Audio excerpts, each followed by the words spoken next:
আসসালামু আলাইকুম।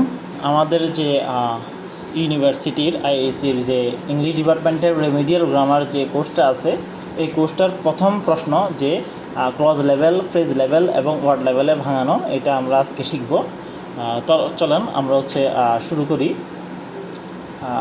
এখানে আমরা যখন ক্লজ লেভেল, ফ্রেজ লেভেলে ভাঙাবো, এরকম একটা আমরা লাইন দেখব, এটাকে আমাদের ভাঙাতে হয়। তো আমরা প্রথমে কি করব, আমরা এই প্রথম থেকে শেষ পর্যন্ত প্রত্যেকটা word, each and every word আমরা পড়বো। ঠিক আছে, প্রত্যেকটা ওয়ার্ড পড়বো, পড়ে দেখার চেষ্টা করব যে ওয়ার্ডগুলো কী কী আছে। ঠিক আছে আমাদের, ওকে।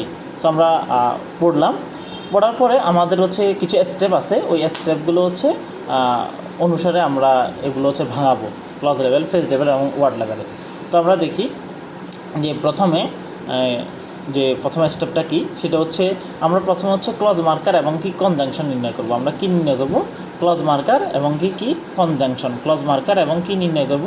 কনজাংশন, ক্লজ মার্কার এবং কনজাংশন। সো ক্লজ মার্কার কি, আবার কনজাংশন কি, এগুলো আসেন আমরা দেখি।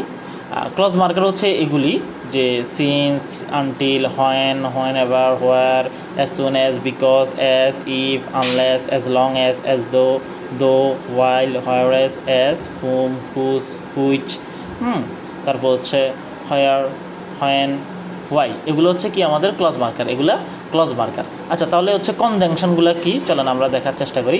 কনজাংশন কি? কনজাংশন আমাদের ফর, অ্যান্ড, নর, বাট, অর, ইয়েট, সো, এগুলো আপনার কনজাংশন। ঠিক আছে, কনজাংশনগুলো মনে রাখার জন্য আপনারা ফ্যান ভয়েস এটা দিয়ে মনে রাখতে পারেন, ফ্যান ভয়েস। ওকে, আচ্ছা, তো এগুলো ক্লজ মার্কার, এগুলো কনজাংশন। সো এগুলো আমাদেরকে একটু মনে রাখতে হবে, আমরা যাতে দেখে চিনি যে কোনটা ক্লজ মার্কার, কোনটা কনজাংশন। ঠিক আছে, তো আসেন আমরা এখানে চলে যাই যে he left everything behind and nothing followed him to the grave. তো এখানে আমরা দেখি যে এখানে যে এনজি আছে, এটা আমাদের কি, এটা আমাদের কনজাংশন। সো আমরা ক্লজ মার্কার এবং কনজাংশন যে নির্ণয়, আমরা একটা কনজাংশন নির্ণয় করলাম। তো যখন আমরা কনজাংশন নির্ণয় করে ফেলবো, তখন আমরা বুঝে যাব যে কনজাংশনের আগে যে সেন্টেন্সটা আছে, এটা ইন্ডিপেন্ডেন্ট এবং কনজাংশনের পরে যে সেন্টেন্সটা আছে, এই পুরো সেন্টেন্সটা এটা আমাদের কি, এটাও আমাদের ইন্ডিপেন্ডেন্ট। ঠিক আছে, কনজাংশনের আগে যদি ইন্ডিপেন্ডেন্ট হয়, তাহলে পরেরটাও ইন্ডিপেন্ডেন্ট হয়, এটা রুলস। ঠিক আছে, আচ্ছা, তো আমরা নির্ণয় করে ফেললাম যে ক্লজ মার্কার এবং কনজাংশন, আমরা কনজাংশন পেয়েছি, যার কারণে প্রথমটা ইন্ডিপেন্ডেন্ট হয়েছে, পরেরটাও ইন্ডিপেন্ডেন্ট হয়েছে। সো আমরা এখানে দেখার চেষ্টা করি যে হি লেফট এভরিথিং বিহাইন্ড, এটা ইন্ডিপেন্ডেন্ট, এবং কি nothing followed him to the grave, এটা কি আমাদের একটা ইন্ডিপেন্ডেন্ট সেন্টেন্স। তো এখন আমাদের ক্লজ লেভেলের নির্ণয় শেষ, আমরা ফ্রেজ লেভেলে নির্ণয় করা শিখব। তো ফ্রেজ লেভেল নির্ণয় করার জন্য আমরা সেকেন্ড স্টেপটা দেখি। সেকেন্ড স্টেপ আমরা ভার্ব বের করবো। তো আমরা প্রথম ইন্ডিপেন্ডেন্ট সেন্টেন্সটা ফ্রেজ লেভেল নির্ণয় করি। তো এখানে ভার্ব আসলে কোনটা, এখানে ভার্ব আমরা ছোটোবেলা থেকে জানি লেফট, এটা ভার্ব, এটা ত্যাগ করা। ঠিক আছে, এটা ভার্ব। সো আমরা প্রথমে লিখে ফেলবো যে লেফট ভার্ব ফ্রেজ। ঠিক আছে, ভার্ব ফ্রেজ। ওকে, সো এখানে লক্ষণীয় বিষয় ফ্রেজ হইতে হইলে আমাদের দুইটা ওয়ার্ড লাগবে, কমপক্ষে দুইটা ওয়ার্ড লাগবে, কিন্তু এখানে আছে একটা ওয়ার্ড, যার কারণে আমরা এখানে লিখে দিব যে পটেনশিয়ালি। কেন? কারণ যেহেতু দুইটা ওয়ার্ড লাগবে, কিন্তু আমরা পাইছি একটা ওয়ার্ড, ওই কারণে আমরা পটেনশিয়ালি লিখে দিব ব্র্যাকেটে। আচ্ছা, এরপরে আমরা দেখি 3 নম্বর স্টেপটা কি। 3 নম্বরের স্টেপ ভার্বের আগে যা থাকবে তা সাবজেক্ট, ভার্বের আগে যা থাকবে তা সাবজেক্ট। তো আমরা দেখি এই সেন্টেন্সে ভার্বের আগে আছে এই ওয়ার্ডটা হিটা, তাহলে কি হবে? সাবজেক্ট হবে। তো আমরা সুন্দর করে লিখে দিব যে হি সমান সমান। আচ্ছা, এখানে আমরা কিন্তু সাবজেক্ট লিখতে পারবো না, আমরা যেহেতু ফ্রেজ লেভেল ভাঙাচ্ছি, সেহেতু আমরা সাবজেক্টকে নাউন ফ্রেজ লিখবো। কেন? কারণ সাবজেক্ট অবজেক্ট সবসময় মনে রাখবেন, সাবজেক্ট অবজেক্ট সবসময় কী হয়? নাউন ফ্রেজ হয়। ঠিক আছে, নাউন বা প্রনাউন ফ্রেজ, কিন্তু প্রনাউন ফ্রেজ বলতে যেহেতু কিছু নেই, সেহেতু আমরা নাউন ফ্রেজ লিখছি। সাবজেক্ট সবসময় নাউন বা প্রনাউন হয়, সেহেতু আমরা নাউন ফ্রেজ লিখেছি। তো যেহেতু এটা সাবজেক্ট, আমরা ব্র্যাকেটে লিখে দেবো সাবজেক্ট। হ্যাঁ, আচ্ছা, যেহেতু এটা একটা ওয়ার্ড, সেহেতু আমরা লিখে দিব পটেনশিয়ালি। কেন? কারণ ফ্রেজ হইতে হইলে আমাদের কয়টা ওয়ার্ড লাগবে ভাই? দুইটা ওয়ার্ড, পটেনশিয়ালি। আচ্ছা, এরপরে হিটা আসলে কি ভাই? হিটা আসলে প্রনাউন, কিন্তু আমরা লিখেছি নাউন ফ্রেজ। কেন? কারণ প্রনাউন ফ্রেজ পাওয়া যায় না, যেহেতু নাউন ফ্রেজ লিখেছি প্রনাউনকে, সেহেতু আমরা এখানে লিখে দিতে হবে ব্র্যাকেটে যে রিপ্লেসড। কেন? কারণ আমরা হচ্ছে প্রনাউনটাকে রিপ্লেসড করে নাউন ফ্রেজ লিখেছি, ঠিক আছে। আচ্ছা, এরপরে আমরা চতুর্থ স্টেপ দেখি। চতুর্থ স্টেপে হচ্ছে আমরা ভার্বকে প্রশ্ন করব। আসলে ভার্বকে প্রশ্ন করব এটা কি, আবার দেখি আসলে আমরা ভার্বকে কীভাবে প্রশ্ন করতে পারি। ভার্বকে হচ্ছে প্রথমে কী বা কাকে দ্বারা প্রশ্ন করে যে উত্তর পাওয়া যাবে সেটা হচ্ছে নাউন। কী বা কাকে দ্বারা প্রশ্ন করে যে উত্তর পাওয়া যাবে সেটা হচ্ছে নাউন। কোথায়, কখন, কিভাবে, কেন দ্বারা প্রশ্ন করে যে উত্তর পাওয়া যাবে সেটা হচ্ছে অ্যাডভার্ব। আর আমাদের হচ্ছে কেমন বা কী রকম এটা দ্বারা প্রশ্ন করে যে উত্তর পাওয়া যাবে সেটা হচ্ছে অ্যাডজেক্টিভ ফ্রেজ। আচ্ছা, আমরা তাহলে প্রশ্ন করা শুরু করি। দেখেন, প্রথমে আমরা বাংলা জানার চেষ্টা করি যে হি লেফট এভরিথিং বিহাইন্ড। হ্যাঁ, সে ত্যাগ করেছিল এভরিথিং, সব কিছু, সে সব কিছু ত্যাগ করেছিল। তো আমরা যদি ভার্বকে প্রশ্ন করি যে সে কী ত্যাগ করেছিল, সে কী ত্যাগ করেছিল, কী দ্বারা যদি প্রশ্ন করে তাহলে উত্তর পাই। উত্তর পাওয়া হচ্ছে এভরিথিং, সব কিছু। কী ত্যাগ করেছিল, সব কিছু, এভরিথিং। সো এভরিথিং এটা যেহেতু কী দ্বারা প্রশ্ন করে উত্তর পেয়েছি, সেহেতু এটা হবে কি, এটা হবে নাউন। তো আমরা অ্যাজ সিম্পল অ্যাজ দ্যাট আমরা রেখে ফেলি যে এভরিথিং এটা হচ্ছে কি আমাদের নাউন ফ্রেজ। ওকে, সো এটা যেহেতু একবার যেহেতু সাবজেক্ট হিসেবে নাউন চলে আসছে, এবার অবশ্যই কী আসবে, অবজেক্ট হিসেবে আসবে, সেহেতু আমরা অবজেক্ট লিখে ফেলি। এরপরে এভরিথিং যেহেতু একটা ওয়ার্ড, এটা দুইটা ওয়ার্ড আসে নাই, আমরা কিন্তু ফ্রেজ লিখে ফেলছি, ওই জন্য আমাদের কী লিখতে হবে ভাই, হ্যাঁ, পটেনশিয়ালি। আচ্ছা, এরপরে যেহেতু এভরিথিং এটা হচ্ছে আপনার প্রোনাউন, এটা হচ্ছে আমরা নাউন ফ্রেজ লিখেছি, সেহেতু অবশ্যই কি লিখতে হবে, রিপ্লেসড।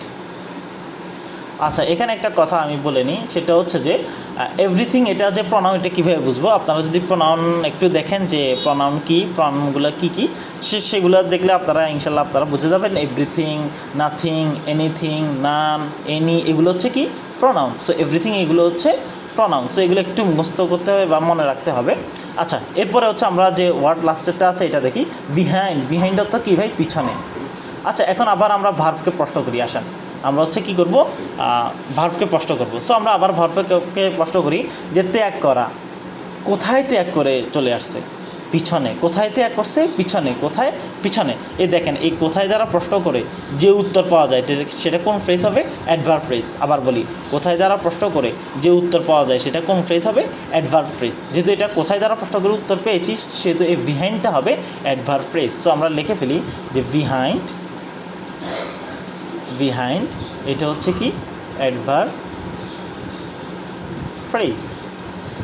ওকে, এরপর যে বিহাইন্ডটা হচ্ছে অ্যাডভার্ব ফ্রেজ, সেহেতু আমরা আবার দেখি যে বিহাইন্ডটা আসলে আসার দরকার ছিল হচ্ছে দুইটা ওয়ার্ড, এখানে আসছে একটা ওয়ার্ড। যেহেতু আমরা ফ্রেজ লিখে ফেলেছি, সেহেতু আমরা অবশ্যই, যেহেতু একটা ওয়ার্ড আসছে, সেহেতু অবশ্যই আমাদেরকে পটেনশিয়ালি লিখে দিতে হবে।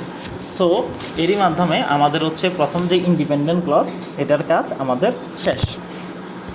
আচ্ছা, আমরা এবার আসি আমাদের যে দ্বিতীয় যে ইন্ডিপেন্ডেন্ট ক্লজটা আছে, ওইটা হচ্ছে আমরা একটু নির্ণয় করতে চাই। দেখি দ্বিতীয় যে ইন্ডিপেন্ডেন্ট ক্লজটা আছে, এটা হচ্ছে আমরা নির্ণয় করব এটা।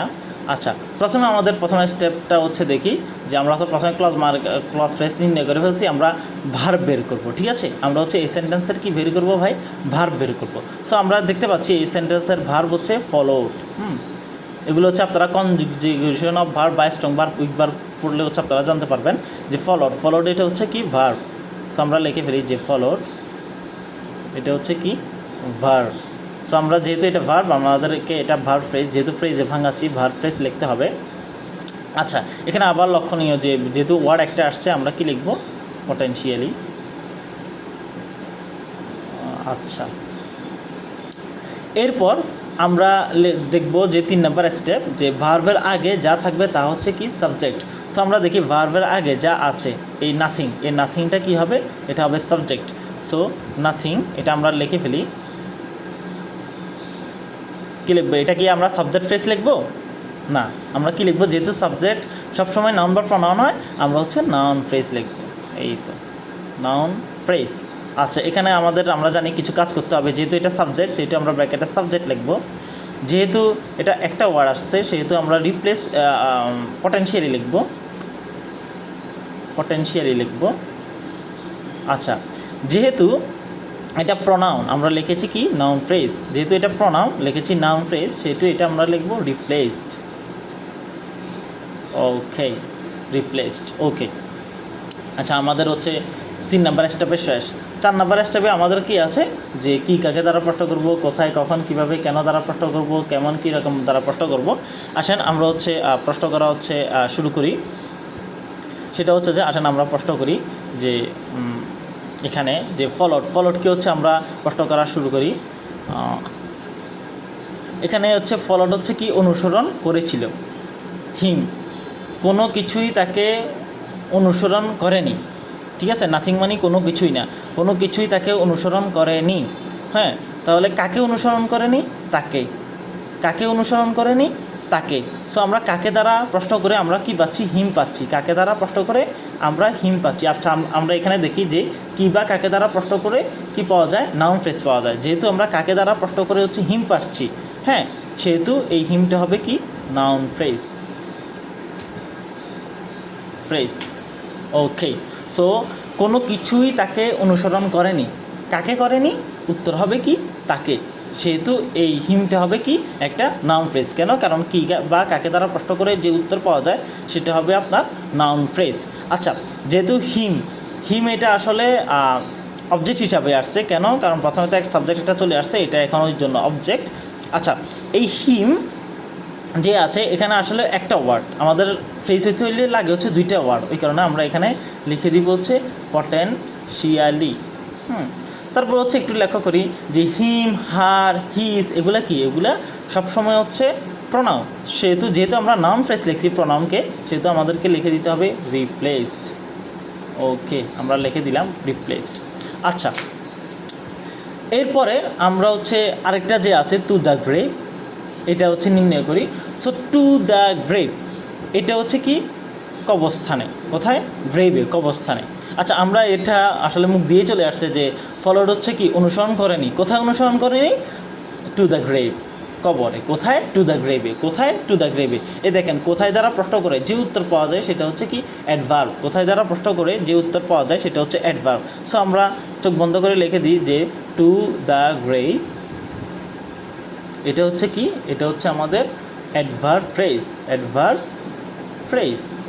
আচ্ছা, এরপরে আমরা লেখা করি ফ্রেজ হইতে হইলে লাগে হচ্ছে কমপক্ষে 2টা ওয়ার্ড। এখানে আছে 1টা, 2টা, 3টা, সেহেতু আমাদেরকে কি পটেনশিয়ালি লিখতে হবে না। আচ্ছা, এখানে যে অ্যাডভার্ব যে আছে টু দ্য গ্রেভ, এটা আসলে আমরা কীভাবে পাইছি? ফাংশন কি করতেছে এই সেন্টেন্সে, কিভাবে ফাংশন করতেছে? ফাংশনালি পাইছি, সেহেতু আমরা ব্র্যাকেটে লিখে দিব যে ফাংশন হিসাবে হয়েছে, ঠিক আছে। আচ্ছা, এরপরে আমাদের কাজ শেষ। তবে কেউ যদি চায় এটা আরেকটা ফ্রেজ কেউ নির্ণয় করা যায়, সেটা হচ্ছে যে এই টু যে আছে, টুটা হচ্ছে আমাদের প্রিপোজিশন, আর গ্রেভটা হচ্ছে আমাদের নাউন। সো প্রিপোজিশন দ্বারা শুরু, নাউন দ্বারা শেষ, প্রিপোজিশন দ্বারা শুরু, নাউন দ্বারা শেষ, এরকম ওয়ার্ডকে আমরা বলি প্রিপোজিশনাল ফ্রেজ। সো এটাকে আমরা চাইলে স্ট্রাকচার অনুযায়ী প্রিপোজিশনাল ফ্রেজও বলতে পারি, ঠিক আছে।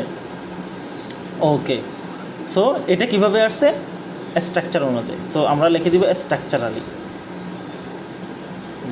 ওকে, সো এখানে কেউ যদি আবার বলি, কেউ যদি আপনার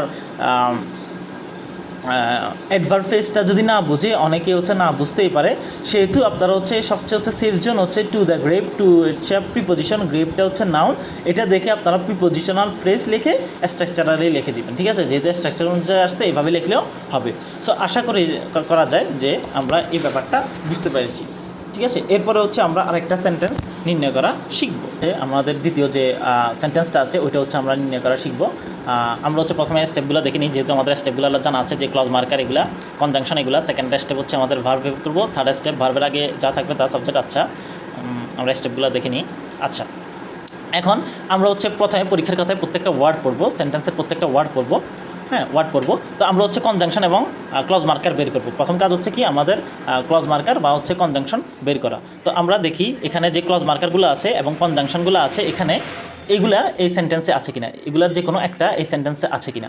তো আমরা দেখেন এখানে যদি আমরা তাকাই যে ক্লজ মার্কারের দিকে, ক্লজ মার্কারে যে আমাদের এই হোয়াটটা আছে, এই হোয়াটটা আমরা হচ্ছে এখানেও পাই, ঠিক আছে, এখানেও এই হোয়াটটা পাই। সো এই হোয়াটটা হচ্ছে আমাদের কি, হোয়াটটা হচ্ছে আমাদের ক্লজ মার্কার, হোয়াটটা হচ্ছে আমাদের কি ক্লজ মার্কার, ঠিক আছে, হোয়াটটা হচ্ছে আমাদের ক্লজ মার্কার। সো আমরা যখন ক্লজ মার্কার পেয়ে গেছি, আমরা সবসময় মনে রাখবো যে উই বিলিভ যে আছে, উই বিলিভটা হচ্ছে ইন্ডিপেন্ডেন্ট। ওকে, ইন্ডিপেন্ডেন্ট। আচ্ছা, ওইটা আমরা হচ্ছে দেখি, উই বিলিভটা হচ্ছে কি ইন্ডিপেন্ডেন্ট, ঠিক আছে। এবার আপনারা হচ্ছে একটু চিন্তা করেন যে যেহেতু এখানে ক্লজ মার্কার আসছে, যেহেতু এখানে ক্লজ মার্কার আসছে, সেহেতু এই উই বিলিভ তো আমরা পেয়ে গেছি, হোয়াট হি সেজ এটা কী হবে, হোয়াট হি সেজটা কী হবে। সবসময় মনে রাখতে হবে ক্লজ মার্কার যদি চলে আসে, ক্লজ মার্কার যদি চলে আসে তাহলে ক্লজ মার্কার সহ, ক্লজ মার্কার যদি চলে আসে তাহলে ক্লজ মার্কার সহ যে সেন্টেন্সটা আছে এই পুরো সেন্টেন্সটাকে আমরা বলবো হচ্ছে ডিপেন্ডেন্ট। ওকে, আচ্ছা, আমরা তাহলে ক্লজ ভাঙানো শিখে গেছি। এখন আমরা হচ্ছে ফ্রেজ ভাঙাবো। এখন আমরা ফ্রেজ ভাঙার জন্য কি করব, আমরা হচ্ছে একটা প্রথম ইন্ডিপেন্ডেন্টটা নিব। এখানে আমরা কি করব দেখেন, আমরা যদি স্টেপে যাই আমরা হচ্ছে ভার্ব বের করব। আমরা কি বের করব, ভার্ব বের করব। সো এখানে ভার্ব কি, এখানে ভার্ব হচ্ছে বিলিভ। ওকে, সো আমরা হচ্ছে লিখে দিব যে বিলিভ, বিলিভ হচ্ছে ভার্ব, এটাকে আমরা কি লিখবো, ভার্ব ফ্রেজ। আচ্ছা, আমরা তো বুঝে গেছি যে এটা আসলে ভার্ব ফ্রেজ শুধু লিখে দিলে হবে না, যেহেতু এখানে একটা ওয়ার্ড, সেহেতু আমরা হচ্ছে পটেনশিয়ালি লিখবো। ওকে, পটেনশিয়ালি। ওকে, এরপরে 3 নম্বরের স্টেপ আমরা দেখি যে ভার্বের আগে যা থাকবে তার সাবজেক্ট। সো ভার্বের আগে কি আছে, ভার্বের আগে উই আছে, উইটা হবে কি, উইটা হবে সাবজেক্ট। সো আমরা এখানে কি সাবজেক্ট প্রেস লিখতে পারবো না, আমরা জানি যে সাবজেক্ট বা অবজেক্ট এগুলো সবসময় নাউন বা প্রনাউন হয়, সেহেতু আমরা হচ্ছে নাউন ফ্রেজ লিখব, নাউন ফ্রেজ। আচ্ছা, শুধু তো নাউন ফ্রেজ লিখে দিলে হবে না, আমাদের কি লিখতে হবে, এটা যেহেতু সাবজেক্ট হিসেবে আসছে সাবজেক্ট লিখবো, যেহেতু এটা একটা ওয়ার্ড আমরা লিখেছি হচ্ছে ফ্রেজ হিসাবে, সেহেতু আমাদেরকে পটেনশিয়ালি লিখে দিতে হবে, পটেনশিয়ালি। এরপরে যেহেতু এটা আমরা সবাই জানি উই, আই, শি, হি এগুলো সব কিছু হচ্ছে প্রনাউন, যেহেতু আমরা নাউন লিখেছি, প্রনাউন না লিখে আমরা লিখে দিতে হবে এখানে রিপ্লেসড। ওকে, আচ্ছা, এরপরে আমরা হচ্ছে ভার্বকে প্রশ্ন করবো। এখানে মজার বিষয় দেখেন যে ভার্বের পরে কোনো কিছুই নেই, আমরা কাকে প্রশ্ন করবো, কোনো তো ওয়ার্ডে নেই, সেহেতু আমাদের হচ্ছে কাজ নেই, আমরা হচ্ছে প্রথম সেন্টেন্সটা করে ফেলেছি ইন্ডিপেন্ডেন্ট। এখন আমরা হচ্ছে ডিপেন্ডেন্টের দিকে যাব। কোথায় যাব, ডিপেন্ডেন্ট সেন্টেন্সটাকে দিকে যাব। এখানে প্রথমে যে ওয়ার্ডটা আছে আমরা জানি ওয়ার্ডটা আসলে কি, ওয়ার্ডটা আমরা হচ্ছে ক্লজ মার্কার হিসেবে লিখে দিলে হবে, ঠিক আছে, কোনো সমস্যা নেই। ওয়ার্ড যেহেতু ক্লজ মার্কার হিসেবে আসছে, সেহেতু আমরা ক্লজ মার্কার হিসেবে লিখবো। আচ্ছা, এখানে অনেকেই এটাকে যে হচ্ছে একটু ভালো পারে, এটা বেটার যে রিলেটিভ প্রনাউন লেখা, রিলেটিভ প্রনাউন, ঠিক আছে, এটা রিলেটিভ প্রনাউন হিসেবে আসছে। সো ক্লজ মার্কার লেখাটাই হচ্ছে সেফ জোন, আমার মনে হয় যে আমরা সবাই ক্লজ মার্কারটাই লিখবো। আচ্ছা, এরপরের স্টেপ আমরা দেখি, আমরা হচ্ছে কি বের করবো ভাই, ভার্ব বের করবো। এই সেন্টেন্সের হচ্ছে ভার্ব কি, ভার্ব হচ্ছে সেইস। ওকে, সো সেইসটা আমরা লিখলাম, সেইস, এটা হচ্ছে কি ভাই, ভার্ব ফ্রেজ, ভার্ব ফ্রেজ। আচ্ছা, এখানে তো শুধু ভার্ব ফ্রেজ লিখে দিলে হবে না, যেহেতু একটা ওয়ার্ড, সেহেতু আমরা কি লিখবো, পটেনশিয়ালি।